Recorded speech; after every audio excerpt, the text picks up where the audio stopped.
Seja muito bem-vinda ao Reencontro, um podcast para mulheres conscientes que sentem o chamado de se reencontrarem e viverem uma vida mais leve e autêntica. Eu sou Ana Marques, mentora de mulheres, e nesse podcast eu quero te desafiar a conectar alma e espírito, para que você ganhe clareza do que você quer, desenvolva a sua conexão interna para saber o caminho a seguir e tenha coragem e sabedoria para agir de acordo, se tornando quem você veio ser, construindo a vida que você quer ter. Não é sobre espírito ou matéria. Aqui nós vamos encontrar o caminho do E, para aprender a integrar espírito e matéria, para que você possa viver a sua verdade sem se desconectar da vida cotidiana, para que você possa aprender a escutar a vida e dialogar com ela. Se você carrega esse desejo de alma de ter uma vida mais leve e alinhada à tua essência, em toda a sua potência, vem comigo, que agora começa o seu reencontro. A gente tem a mania de achar que é a dor que vai nos levar para uma grande transformação. E eu tô aqui hoje para te contar que não é. A dor não nos move para a transformação. O que nos move é a perda de sentido. Quando algo na tua vida para de fazer sentido, é quando você tem a força para agir em direção a uma nova realidade.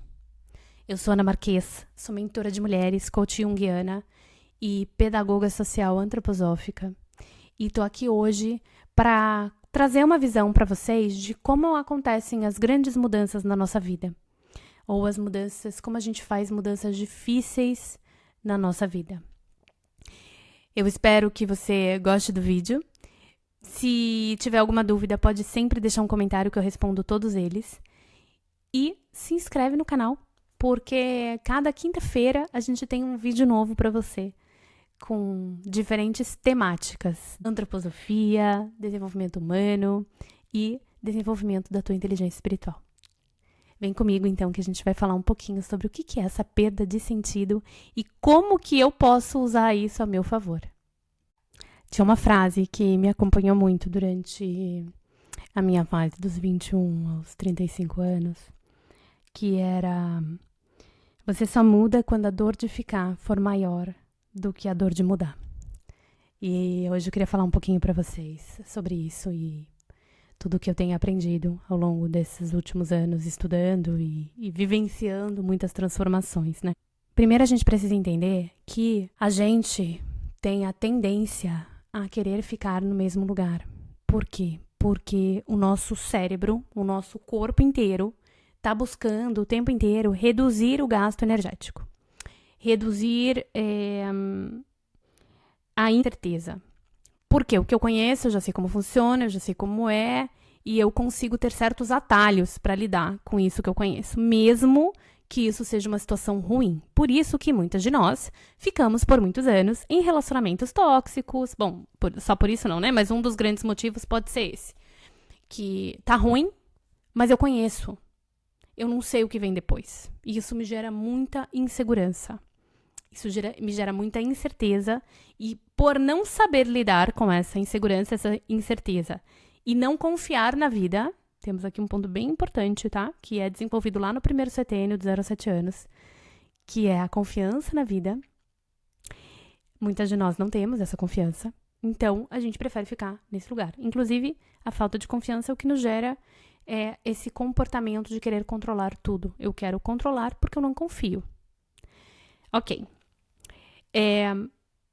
O nosso corpo inteiro, então, ele quer o mesmo, né? É ruim, mas é bom porque eu conheço.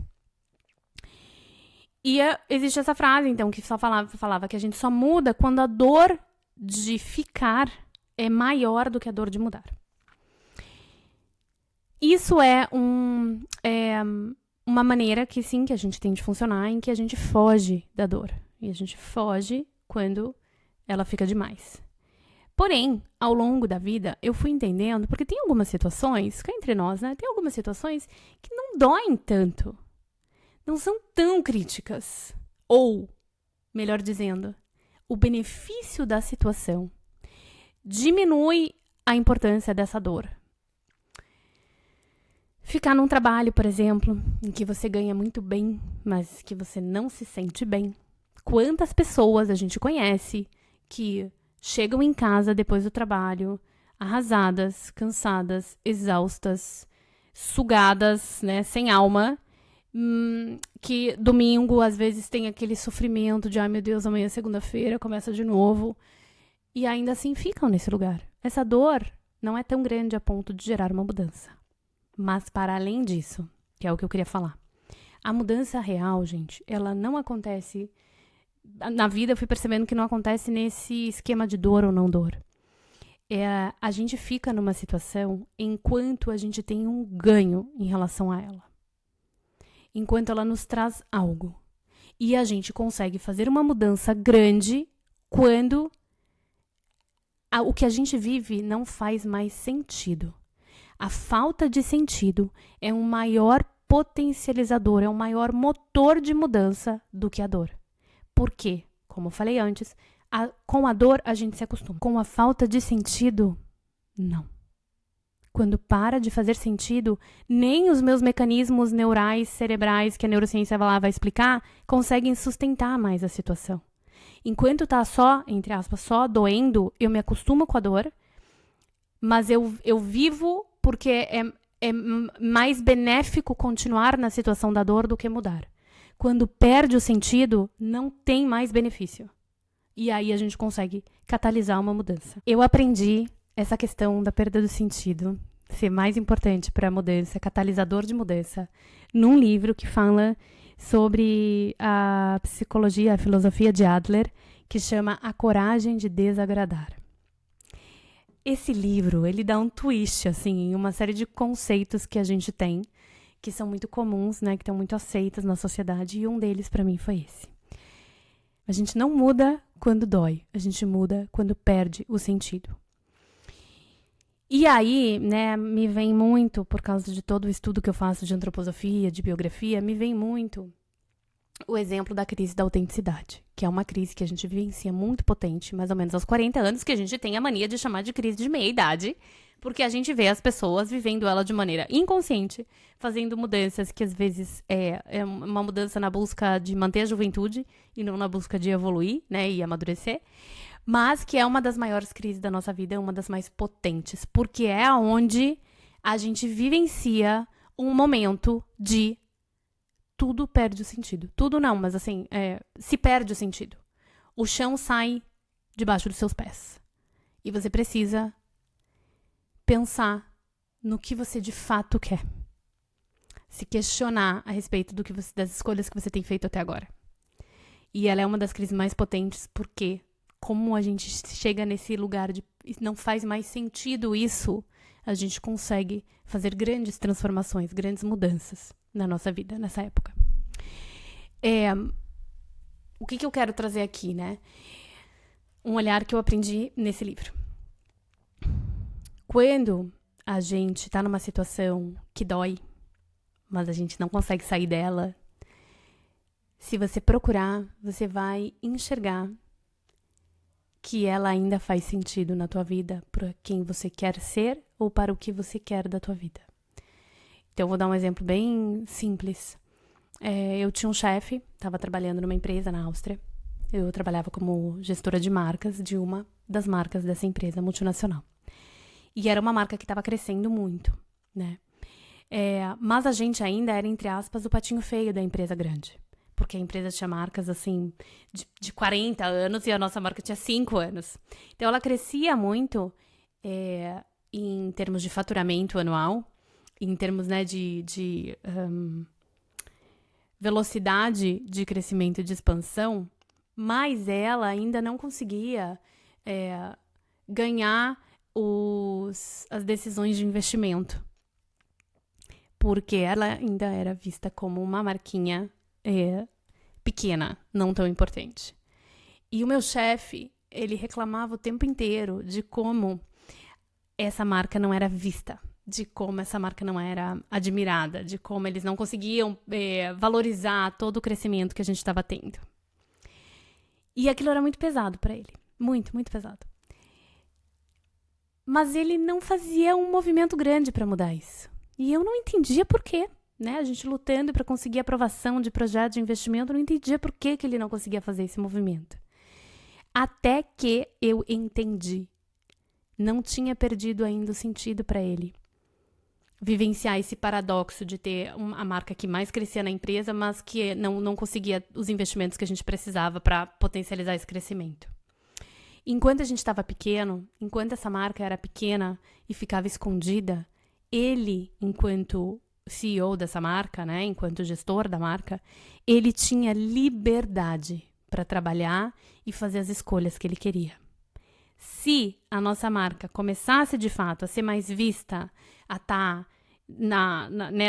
no topo das discussões dos executivos e dos stakeholders, ele ia precisar se adequar e seguir as regras, fazer o que eles decidiriam que a gente deveria fazer.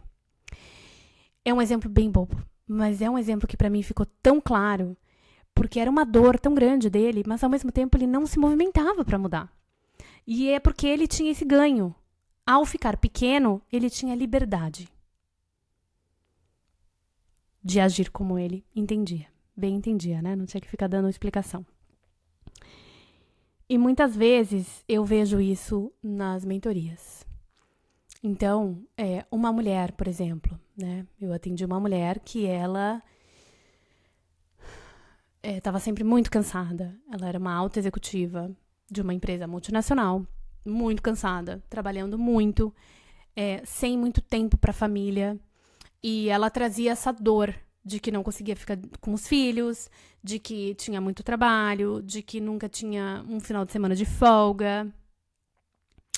E ao longo da sessão, ela mesma foi percebendo que, apesar de poder fazer uma mudança, aquilo para ela trazia algum tipo de benefício. Qual era o benefício? Primeiro, ela tinha uma dificuldade muito grande de ser mãe, de ficar com os filhos. Ela não tinha conseguido ainda fazer uma conexão a ponto de adorar estar com as crianças. E isso para uma mãe, gente, é muito duro de assumir, de enxergar, de ver. Inclusive é um grande tabu, né, na maternidade. Esse amo meu filho, mas odeio ser mãe. E como era muito difícil para ela enxergar isso, ela se colocava, ela escondia essa dificuldade, ou ela não precisava olhar para isso enquanto ela estivesse com o problema de que eu trabalho demais, são muitas horas, eu não consigo, eu não tenho tempo, eu preciso trabalhar para ganhar dinheiro, eu preciso trabalhar para me manter nesse cargo. Existia, ou seja, atrás dessa dor, existia um sentido do porquê ela se mantinha ali. Existia um sentido do porquê ela não tomava a decisão, não tomava a ação em direção a ter finais de semana livre, a chegar mais cedo em casa. Até o momento que ela conseguiu enxergar isso. E ela viu.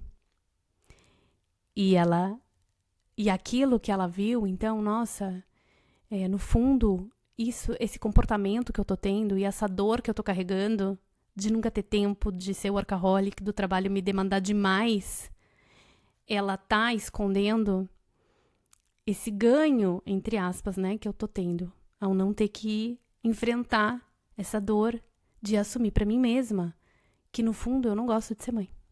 Amo meus filhos, mas odeio ser mãe. E quando ela enxergou isso, não é que automaticamente ela amou ser mãe, não é isso. Mas perdeu o sentido para ela se manter nesse lugar. E aí ela começou a fazer um movimento diferente. Porque é óbvio, como ela sempre estava... Aí uma coisa alimenta a outra, né? Como ela sempre estava muito cansada, porque trabalhava demais, quando ela chegava para estar com os filhos, ela não conseguia estar com os filhos. Porque a cabeça dela, emocionalmente, ela estava exausta. E ela fez um movimento. Então, quando ela entendeu, aquela situação perdeu o sentido para ela e ela fez um movimento. Ela saiu de férias. 15 dias. E ela me falou. Foi a primeira vez em 20 anos de carreira que eu não trabalhei. E ao não trabalhar, eu tive mais disponibilidade emocional de ficar com os meus filhos. E eu pude ter uma vivência diferente da maternidade. Essa é a potência quando a gente entende e busca encontrar por trás da nossa dor, por trás de uma situação dolorosa, aonde ainda faz sentido eu ficar aqui. Faça essa pergunta para você mesma. Em alguma situação difícil que você está vivendo. Aonde ainda faz sentido eu me manter nesse lugar? Quando você encontrar o sentido que faz, você aí vai poder tomar uma decisão consciente. Quero continuar com isso, porque isso ainda faz sentido para mim? Ou vou conseguir fazer uma transformação, uma mudança, porque isso já não faz sentido para mim? Não é mais a minha escolha consciente. Isso também faz parte da gente desenvolver a nossa inteligência emocional e espiritual. Porque esse entendimento, essa conversa que a vida nos traz para te mostrar onde que você ainda está amarrada numa situação de dor, é parte do desenvolver essa inteligência espiritual. Se você está no teu momento, se você chegou no momento em que você realmente quer fazer uma mudança de vida, vem pro reencontro, que eu te ajudo e te guio nesse caminho. E se você gostou desse vídeo, não esquece de dar um like e se inscrever no canal, que toda quinta-feira tem vídeo novo para você. Eu espero que você tenha gostado demais desse episódio. Se você gostou, aproveita para encaminhar para alguém que também precisa ouvi-lo. Se ainda não está inscrita no canal, aproveita, se inscreve e deixa seu comentário, que eu adoro saber como esse episódio te tocou. E se chegou no seu momento de fazer o seu reencontro, entre em contato comigo que eu tô te esperando.